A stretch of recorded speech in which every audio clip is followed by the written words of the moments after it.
Good morning and welcome to Business Half Hour on Classic FM 97.3 station that plays every song you know. Business Half Hour is brought to you in conjunction with Nairametrics Nigeria. I am Ifai Atama. My name is Bukola, and we have Nadayar in the studio with us this morning. We'll be talking at length with him and finding out more about what he does. And not forgetting that Uwade from Nairametrics is in the studio with us as well. Good morning, guys. Good morning, everyone. Good morning, Bukola. Good morning, Ifai. Good morning. Good morning, Nadaya. It's great to be back on air with you guys. I've missed you guys so much. Bukola, I missed you last week, so I hope you're doing well and we're all keeping safe. Yeah, we are. We are. Thank you. Good morning once again, Lagos. This is Business Half Hour, brought to you by Nairametrics in partnership with Classic 97.3 FM from the studios in Ikoyi, Lagos. Today we have an interesting guest who will be talking to us about his business and how his business has grown and served the markets and the future markets he's going to be looking at. Without any delay, I'll like Ifai or Bukola to give a brief introduction of our guest, and then we'll take it up from there. Well, Nadayar, he's the CEO, founder of Eden, and I'm sure he'll get to tell us later on about what Eden is all about. And he was formerly the co-founder of PTO, I think. Okay, my phone just acted up on me there, but Nadayar will tell us more about himself as we go. Hey, Nadayar. Nadayar? Hi, Bukola and Ifai. Hello to all our listeners this morning. My name is Nadayar. I'm the co-founder and CEO of Eden, popularly known as Eden Life. We automate domestic services for busy people, whether it is food, laundry, cleaning, you name it, you can get all of those on our platform on a recurring basis. Prior to Eden, I also co-founded a company called Andela. We built a strong pipeline of African software engineers for the distributed workforce. And it's just my long-term life mission to build Nigeria and Africa into a place that people want to live in as opposed to live from. I like that. That's nice. That's nice. That's interesting. And that's a good vision. So, what would you say was your inspiration? Okay, so after being in Fora, so what inspired you to start up Eden Life, and why do you think domestic services are important to the market?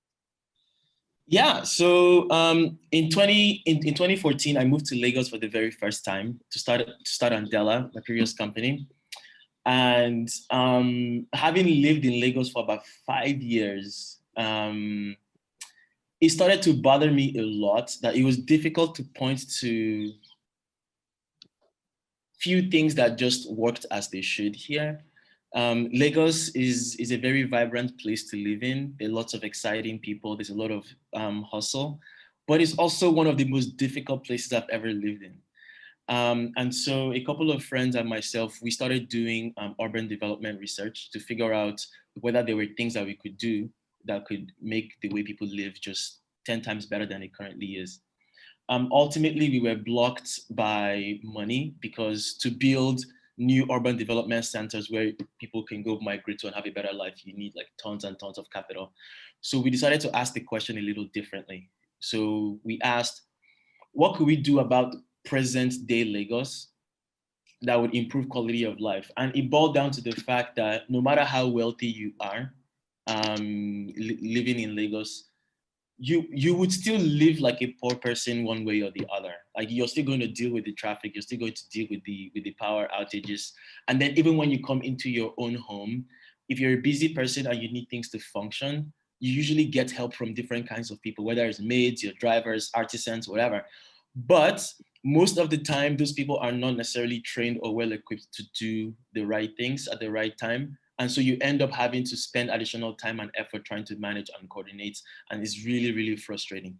So we figured that if there was a way for people to get all those necessary domestic services from one trusted platform where they could get reliable, quality, timely, and just great service all around, that people's lives would be better. So that's how we decided to start Eden last year. Okay. Do you just link up people or do you run background checks before you recommend? Everything. So trust is at the very core of what we do. One of the main things that we decided early on in the company was we were not going to work with artisans. So the people who actually deliver services via Eden are not from the freelance market. They are actually a collection of small service businesses that we have vetted, we run background checks on, we have liability insurance that covers in instances where mistakes are made. So we start from the core of trust, and then we also get involved in specifying how the services should be delivered. I'm just sorry, Fine. Just one quick question based on what you said. So you deal with small businesses who provide this kind of service. How do you ensure, based on what Ifeanyi said, how do you ensure that their background checks of the direct labor that they work with actually fit the profile of the things that you need to do? Yeah, so we run a series of processes to perform the background check. So there's the formal background checks process that involves police reports, and like thankfully there's now a startup called U-Verify that makes background checks sort of easier. But besides that, we also do reference checks for previous people who have received services from those businesses. We also do BVN verification. I think like the thing that makes a difference between working with small businesses and working directly with freelancers is that when things go wrong, at least you have an entity that you can hold. Like these entities are registered businesses, right? They're not just like someone setting up something on Instagram, for example. So there's always somebody to be held accountable. You talked about insurance as well, right? Mm-hmm. You talked about insurance. So what prompted you to go for the insurance bit? Because a lot of times here back home, we're hardly interested in insurance. Everybody just thinks, okay, they take my money, at the end of the day, nothing happens. So why did you opt for that? Yeah, because like something will definitely go wrong. And like nobody thinks they need insurance until the day something goes wrong. True. Very true. That's like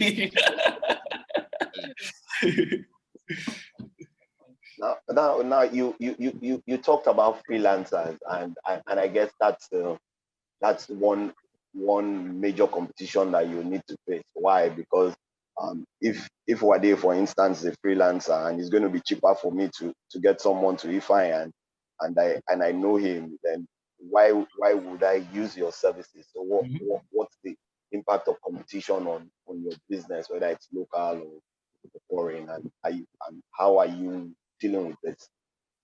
Yeah, so definitely freelancers are our biggest competition because that is the default in the market today. I still think for us it is too early to even like think or worry about competition. Mostly because I mean, like, sure, you can use freelancers and you can like get freelancers to go provide services to Ifeanyi, but the level of oversight and the level of coordination and the level of effort you're going to put in to make sure that freelancer shows up at 2 p.m. when you ask them to show up, and having them do the exact thing you want them to do with minimal oversight so you can continue doing the things that you actually care about, that difficulty is not going to go away anytime soon. And so what Eden is really doing is playing the long game.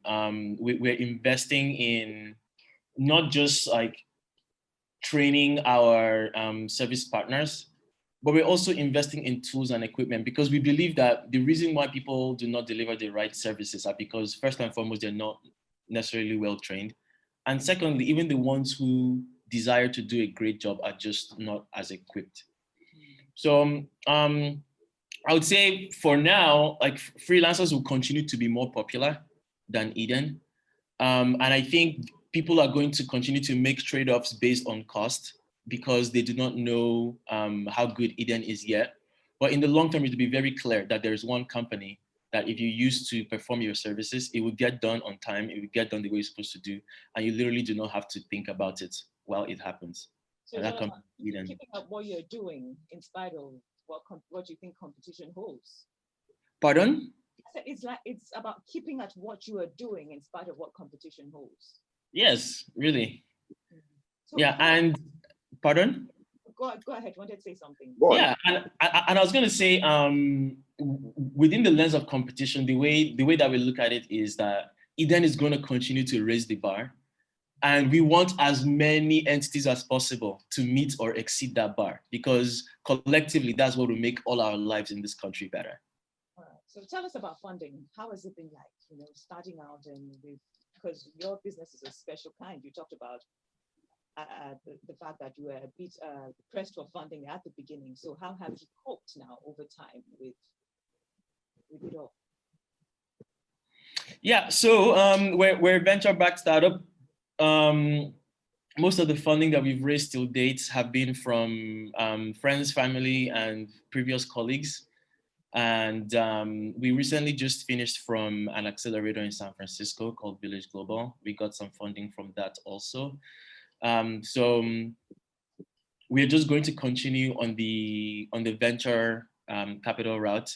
Thankfully, Paystack just got acquired, so that has created a lot of interesting buzz in the ecosystem. A lot of people are getting more involved. I think also just business professionals in general are now conscious of angel investing and trying to get involved as well. I think that's going to be huge for our ecosystem, because there are not that many funds in our ecosystem funding startups. But when the whole community gets involved and starts investing in services that will make all our lives better, I think we're going to see way more companies pop up in the next 5 to 10 years. Okay. So how? Okay, go on if I please. Sorry. Yeah. Go on. Are you strictly online, or do you have a physical office somewhere? Yeah, we do. We have physical offices in Yaba. Unfortunately, we don't get to spend a lot of time in those offices right now because of COVID. Most of our team members work remotely, but we still keep those spaces for times when we might need to do some things in person. Okay. So just looking at funding again. So how are you looking at continuing to raise the bar, especially with the cost of doing business in Nigeria? So are you looking in the nearest future to raise new funds, and how do you think you are going to raise those kind of funds? So the way we think about raising funds is that everybody wants to make money, including investors. And the best way to get funds from investors is to build a business that works, and a business that has a long-term plan to make investors money. That is our plan. We have a pretty solid roadmap that we are confident in, and right now it's all about execution. So we'll likely be hitting the road, say by early 2022, to raise another round of funding, and by then it should be pretty clear that Eden is a solid company. Fingers crossed. It's possible. Yeah, you mentioned that you don't visit your physical office too often these days because of COVID-19. How has that affected your business generally? Because most people during this period didn't want outsiders coming into their spaces, and sometimes you find most of us who have drivers driving ourselves. And all of that. How has it impacted your business?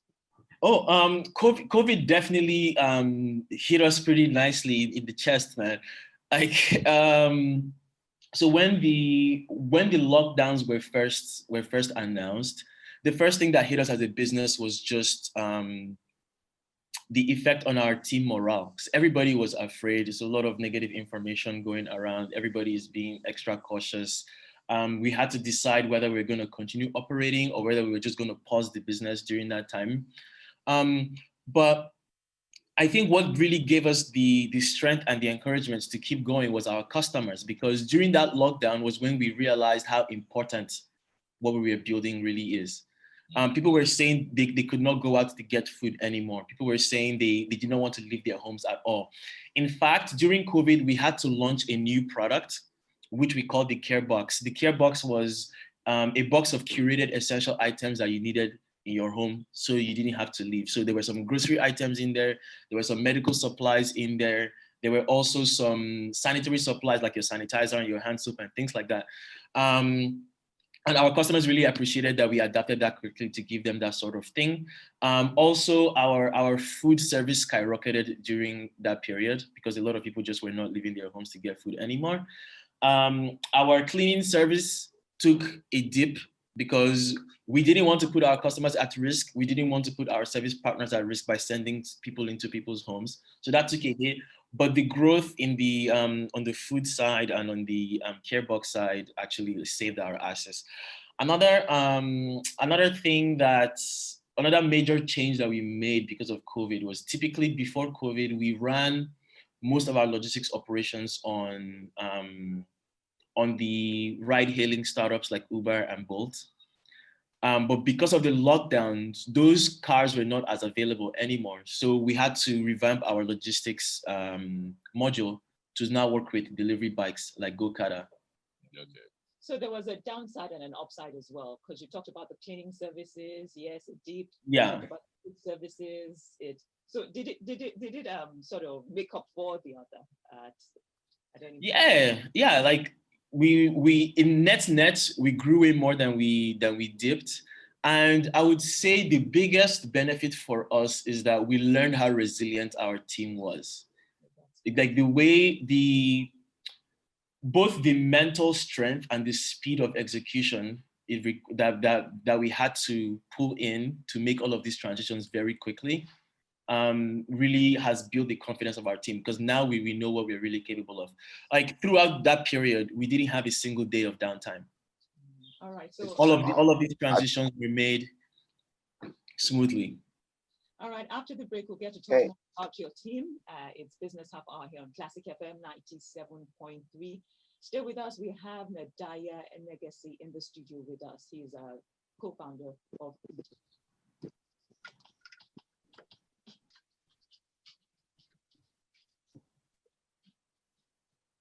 welcome back. It's still Business Half Hour on Classic FM 97.3, station that plays every song you know. It's interactive. Tweet at Classic FM 973. Thank you. That's for Business Half Hour. WhatsApp 0909-217-2973. And if you fancy SMS, 33973. I am Ifeanyi Tam. Okay, Nadayar. So we're talking about your team before we went on the break. So tell us what your staff strength is like. And you talked about the resilience and the ability to adapt to change. Is this as a result of training or some sort of policy, some sort of mantra you guys have in the office? Yeah. So at the core of our team, we always hire people based on common values like being bold. Boldness is one of our values. Customer obsession is also one of our values. So in almost every application, when people are seeking to join Eden, we always ask them how much they care about customers and like things that they've done in the past and how they've gone above and beyond for their customers. That stuff is really key. Today we have about 28 team members split across different functions, like our supply operations side, which is responsible for selecting those service businesses that we work with to deliver the services. We also have people on the engineering side that build all the tooling for running the operations of the business and also for coordinating the services and monitoring how everything is going. We have the concierge team, which we call the gardeners. These people are assigned to customers, and they're the ones that make sure that the providers deliver the services when they are supposed to and how they are supposed to. So you can think of those people as your personal customer service reps, and they manage everything for you so you don't have to lift a finger. And then we also have people on the product and design side. They're the ones that make sure that on the digital experience side of Eden, what you see and what you interact with is pleasant and is also easy to interact with, similar to all the technologies that you're used to using, like WhatsApp and Twitter and all of that stuff. So yeah, like we hire a lot based on values, and like about the thing with resilience during COVID, it was just came up because of everybody's desire to help our customers.